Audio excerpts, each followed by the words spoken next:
Shalom saudara terkasih dalam Tuhan Yesus Kristus. Senang kembali berjumpa dengan saudara semua dalam channel PSD. Doa dan harapan saya saudara yang menyaksikan tayangan ini, khususnya saudara seiman, selalu dalam perlindungan Tuhan kita Yesus Kristus, Elohim yang ada sejak sebelum dunia ini dijadikan. Ya, itu keyakinan kita saudara. Nah, saya akan menanggapi komentar-komentar ya, yang di video kemarin saya mengupload seorang pendeta yang mualaf. Katanya pendeta, tapi kan perlu diuji, perlu dibuktikan dengan kartu kependetaan ya.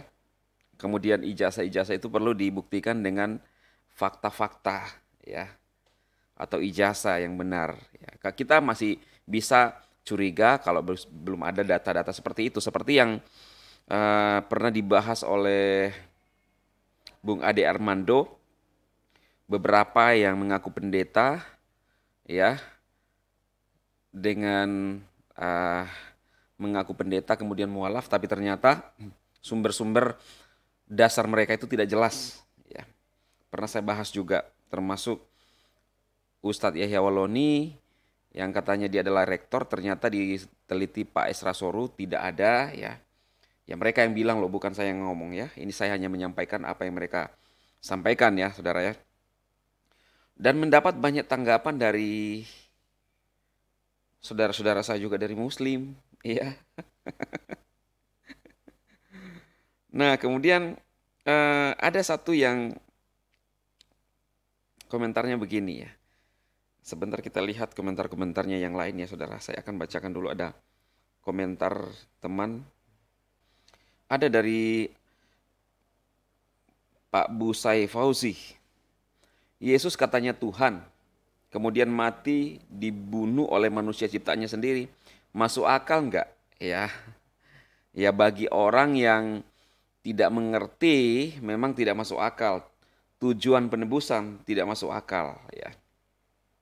Sama seperti ketika Nuh membuat bahtera, Tuhan memerintahkan Nuh membuat bahtera di atas gunung menjadi bulian dan olok-olokan bagi banyak orang di sekitarnya saat itu.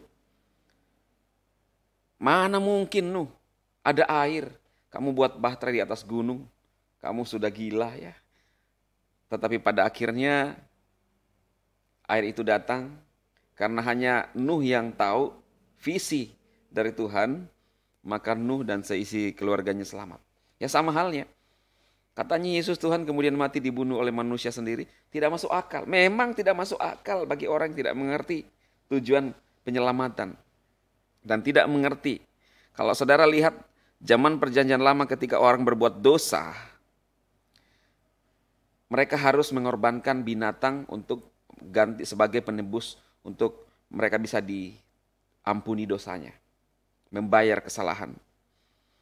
Nah, di hukum Taurat itu manusia tidak bisa melakukan, dan justru Alkitab mengatakan hukum Tauratlah orang semakin berdosa.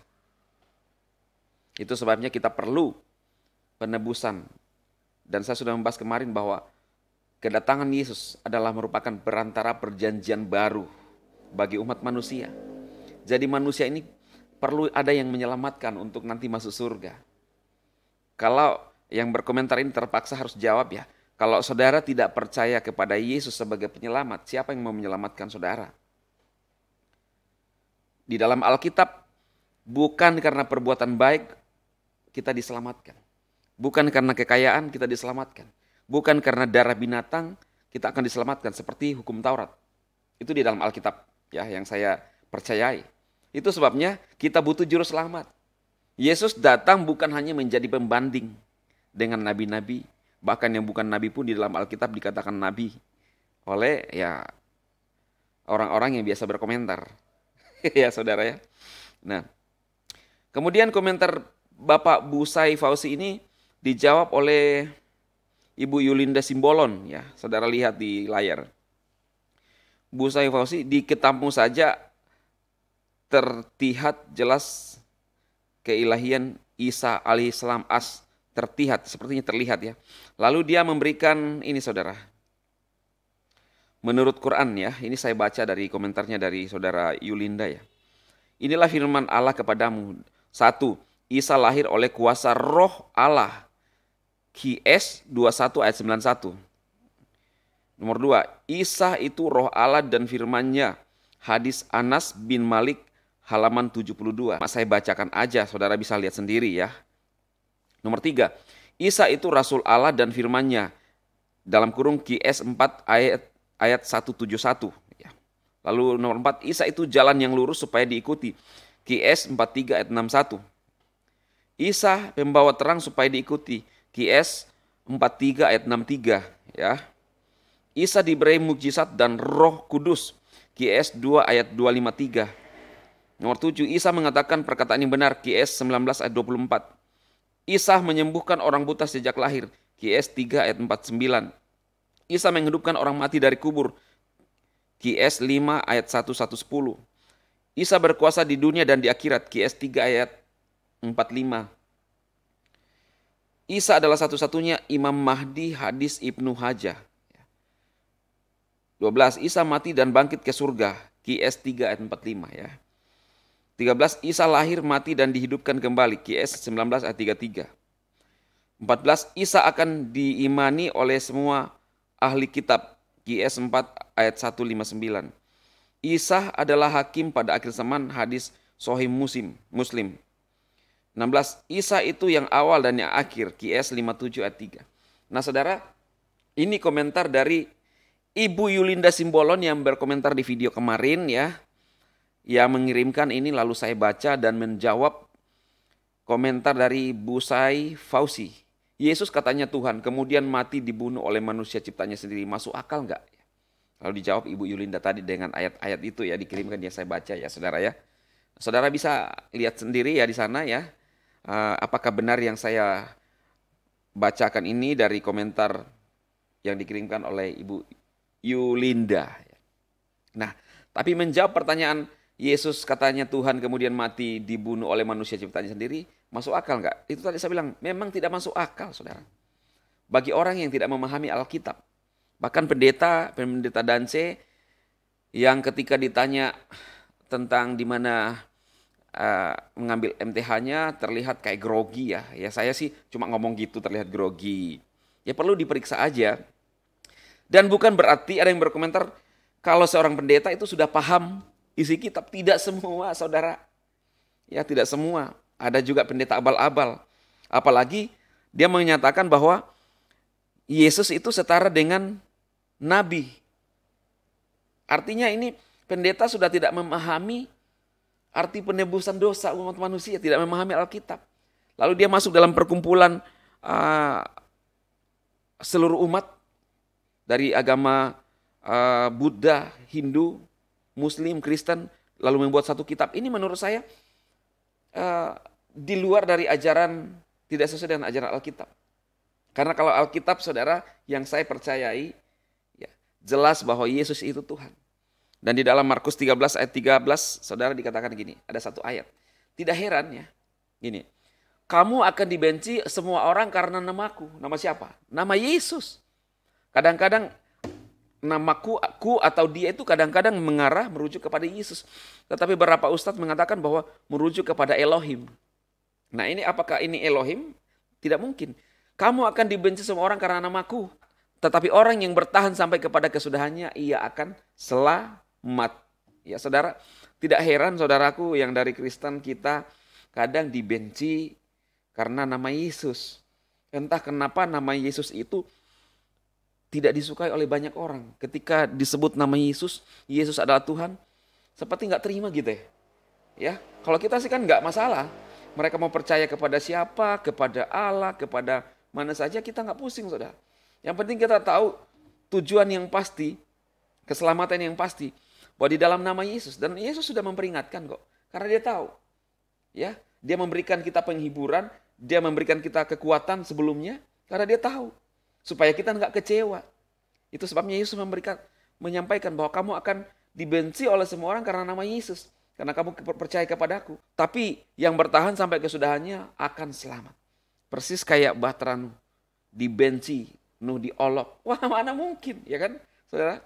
Tetapi pada akhirnya ketika air bah itu datang, semua orang tenggelam dan Nuh dan bersama keluarganya selamat. Ya sama saudara, saya memberikan pengharapan ini kepada saudara yang dari Kristen atau yang mulai ragu. Ya, ini khusus buat saudara saya, ya.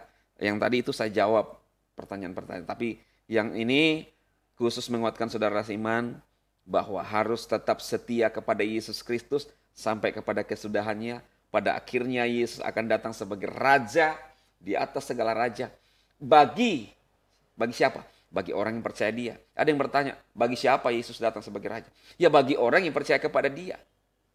Karena anugerah keselamatan itu terbuka, keselamatan itu kepada semua orang, kata Bible, kata Alkitab. Bukan kata saya loh ya. Anugerah. Lalu siapa yang percaya kepada dia akan diselamatkan. Dia itu siapa? Kepada Yesus. Dan siapa itu? Siapa yang percaya itu? Ya kepada siapa yang percaya. Tidak ada paksaan. Saya tidak pernah memaksa saudara untuk percaya kepada Yesus. Saya menyampaikan isi Alkitab. Sebagaimana juga Ustadz Somad mengatakan bahwa dia berdakwah untuk umat Muslim, lalu menjawab pertanyaan tentang salib. Ya sama, inilah adalah channel Kristen. Kalau saudara melihat dan tidak ingin mengetahui, ya tidak usah lihat. Itu aja, supaya cerdas. Ya, saya tidak memaksa saudara. Saya membahas tentang Alkitab, ya tetap ada saudara kita yang masuk. Saya juga nggak bisa menghalangi, kecuali saya batasi kolom komentar. Tapi saya buka kolom komentar ya. Tapi komentarlah yang bijak.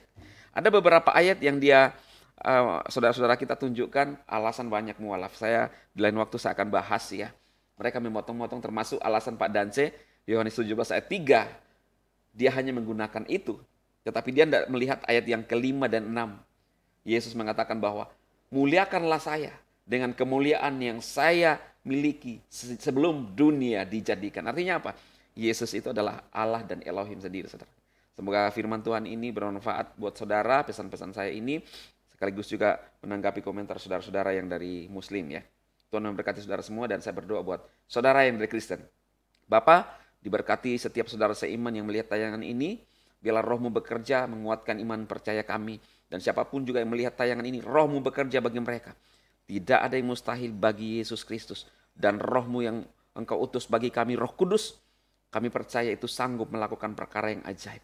Kami mengetahui rohmu Tuhan. Dan bekerjalah bagi hidup kami dan bagi kanal ini. Demi Kristus Yesus, hamba-Mu berdoa. Haleluya. Amin. Tuhan memberkati saudara semua. Amin. Amin. Amin.